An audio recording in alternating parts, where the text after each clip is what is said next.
एक भक्त लिए जब भोलेनाथ बने नौकर। देश भर में भगवान महादेव के कई प्रसिद्ध मंदिर स्थापित हैं, जिनसे जुड़ी कई रोचक कथाएं भी सुनने को मिलती हैं। भोले भंडारी का ऐसा ही एक मंदिर बिहार के मधुबनी जिले के भवानीपुर गांव में स्थित है, जो उगना महादेव व उग्रनाथ मंदिर के नाम से काफी प्रसिद्ध है। ऐसी लोक मान्यता है कि इस मंदिर में भगवान शिव ने स्वयं मैथिली भाषा के महाकवि विद्यापति के घर नौकरी की थी। महाकवि विद्यापति हिंदी साहित्य की भक्ति परंपरा के प्रमुख कवियों में से एक हैं, जिन्हें मैथिली के सर्वोपरि कवि के रूप में जाना जाता है। वे भगवान शिव के बहुत बड़े भक्त हुआ करते थे। उन्होंने भगवान शिव पर अनेकानेक गीतों की रचना की है। मान्यताओं के अनुसार जगतव्यापी भगवान शिव विद्यापति की भक्ति व रचनाओं से बेहद प्रसन्न होकर स्वयं एक दिन वेश बदलकर उनके पास चले आए थे। उनके साथ रहने के लिए भगवान शिव विद्यापति के घर नौकर तक बनने के लिए तैयार थे। उन्होंने अपना नाम उगना बताया था। दरअसल कवि विद्यापति आर्थिक रूप से सबल नहीं थे, इसलिए उन्होंने उगना यानी भगवान शिव को नौकरी पर रखने से पहले मना कर दिया। मगर फिर शिवजी के कहने पर ही सिर्फ 2 वक्त के भोजन पर उन्हें रखने के लिए विद्यापति तैयार हो गए थे।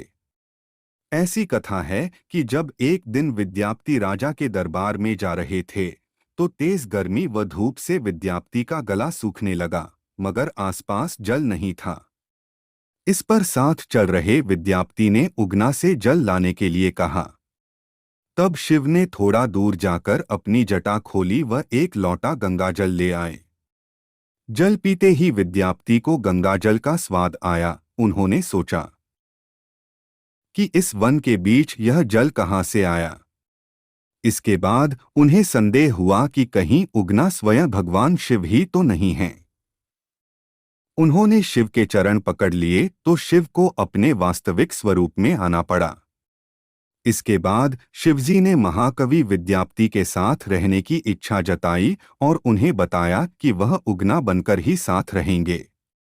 उनके वास्तविक रूप का किसी को पता नहीं चलना चाहिए। इस पर विद्यापति ने भगवान शिव की सारी बातें मान लीं, लेकिन एक दिन उगना द्वारा किसी गलती पर कवि की पत्नी शिवजी को चूल्हे की जलती लकड़ी से पीटने लग गई। उसी समय विद्यापति वहां आ गए और उनके मुख से निकल गया कि यह तो साक्षात भगवान शिव हैं और तुम इन्हें मार रही हो। मगर विद्यापति के मुख से जैसे ही यह बात निकली तो भगवान शिव अंतर्ध्यान हो गए। इसके बाद अपनी भूल पर पछताते हुए कवि विद्यापति वनों में शिवजी को खोजने लगे। अपने प्रिय भक्त की ऐसी दशा देखकर भगवान उनके समक्ष प्रकट हुए और उन्हें समझाया कि मैं अब तुम्हारे साथ नहीं रह सकता, परंतु उगना के रूप में जो तुम्हारे साथ रहा उसके प्रतीक चिन्ह के रूप में अब मैं शिवलिंग के रूप में तुम्हारे पास विराजमान रहूंगा। उसके बाद से ही उस स्थान पर स्वयंभू शिवलिंग प्रकट हो गया। इस समय जो आप मंदिर देखते हैं उसका निर्माण साल 1932 में हुआ है। इसके अलावा बताया जाता है कि 1934 के भूकंप में मंदिर को कोई भी नुकसान नहीं आया था। हालांकि आज मंदिर का परिसर काफी भव्य बना दिया गया है। शिवपुराण देवी सती की तपस्या देखने क्यों आए थे ब्रह्मा और विष्णु? शिवपुराण देवी सती की तपस्या देखने क्यों आए थे ब्रह्मा और विष्णु? प्रिय दर्शकों, शिवपुराण के पिछले एपिसोड में आपने देखा था कि देवी जगदम्बिका ने कैसे प्रजापति दक्ष की कन्या के रूप में अवतरित हुई थी और किशोरावस्था में आने पर उन्होंने निश्चय किया था कि वे भगवान शिव को अपने पति के रूप में पाने के लिए कठोर तपस्या करेगी। आज के एपिसोड में हम आपको इससे आगे की कथा बताने जा रहे हैं। तो चलिए अब बिना किसी देरी के शिवपुराण की ये दिव्य कथा शुरू करते हैं।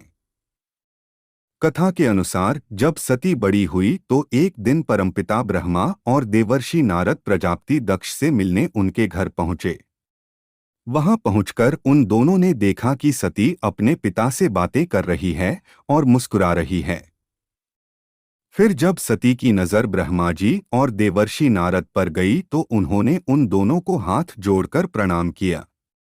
तत्पश्चात ब्रह्मा जी सती से बोले, हे पुत्री, जो केवल तुम्हें ही चाहते हैं और तुम्हारे मन में भी एकमात्र जिनकी ही कामना है, उन्हीं सर्वज्ञ जगदीश्वर महादेव जी को तुम पति रूप में प्राप्त करो। भगवान शिव ही तुम्हारे योग्य हैं, दूसरा कोई नहीं। फिर कुछ दिन रहने के बाद ब्रह्मा जी और नारद अपने अपने निवास स्थान लौट आए। ब्रह्मा जी के जाने बाद प्रजापति दक्ष बड़े प्रसन्न हुए, उनकी सारी मानसिक चिंता दूर हो गई और उन्होंने अपनी पुत्री को परमेश्वरी समझकर गोद में उठा लिया। युवावस्था को प्राप्त हुई सती अत्यंत तेज एवं मनोहर दिखाई देने लगी। कुछ दिन पश्चात दक्ष ने देखा कि सती के शरीर में युवावस्था के लक्षण प्रकट होने लगे हैं।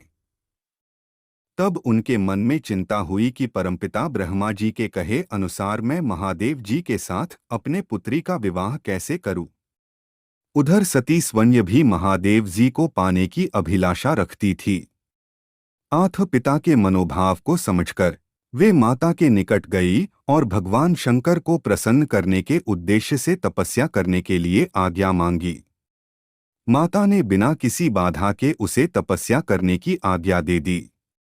उसके बाद दृढ़तापूर्वक व्रत का पालन करने वाली सती ने महेश्वर को पति रूप में प्राप्त करने के लिए अपने घर पर ही उनकी आराधना आरंभ की।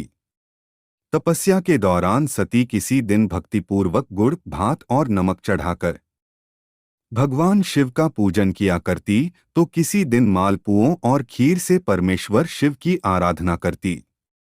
इसी तरह किसी दिन तिल, जौ और चावल से भगवान शिव की पूजा किया करती।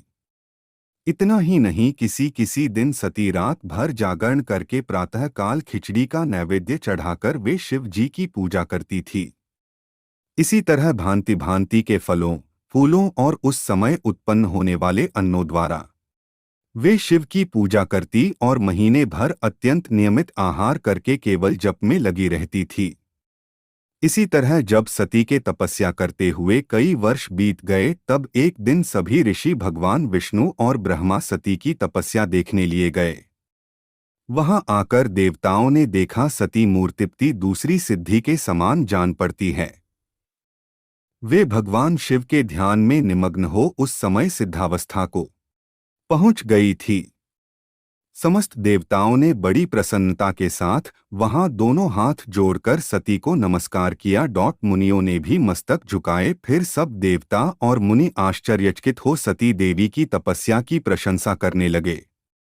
फिर देवी को प्रणाम करके वे सभी तुरंत ही गिरिश्रेष्ठ कैलाश को गए। उस समय सभी देवताओं के साथ उनकी पत्नियां भी मौजूद थी। कैलाश पहुंचकर सभी देवताओं एवं ऋषियों ने भगवान शिव को प्रणाम किया और फिर उनकी स्तुति करने लगे। कुछ समय बाद स्तुति समाप्त हुई तो भगवान शिव ने आंखें खोली और जोर जोर से हंसने लगे। फिर उन्होंने सारे देवताओं और मुनियों से कहा, मैं आप सभी के स्तुति से बहुत प्रसन्न हूँ, कृपया कर आप सभी यहाँ आने का कारण बतलाइए। भगवान शिव के इस प्रकार पूछने पर भगवान विष्णु की आज्ञा से ब्रह्मा जी बोले, हे देवों के देव महादेव, हम सभी का यहाँ आगमन आपके लिए ही हुआ है, क्योंकि हम आप और विष्णु जी तीनों सहारथी हैं, अर्थात सृष्टि चक्र के संचालन की सिद्धि के लिए हम एक दूसरे के सहायक हैं। अगर हम तीनों आपस में सहयोग नहीं करेंगे तो यह जगत टिक नहीं सकता। हे देवाधिदेव, भविष्य में कुछ ऐसे असुर उत्पन्न होंगे जो मेरे हाथ से मारे जाएंगे, कुछ भगवान विष्णु के और कुछ आपके हाथों नष्ट होंगे, जबकि कुछ असुर ऐसे होंगे जो आपके वीर्य से उत्पन्न हुए पुत्र के हाथ से ही मारे जा सकेंगे। अथवा यह भी संभव है कि आपके हाथ से कोई भी असुर न मारे जाए, क्योंकि आप सदा योगयुक्त रहते हुए राग द्वेष से रहित हैं तथा एकमात्र दया करने में ही लगे रहते हैं। यदि वे असुर भी आराधित हो आपकी दया से अनुग्रहित होते रहे तो सृष्टि और पालन का कार्य कैसे चल सकता है।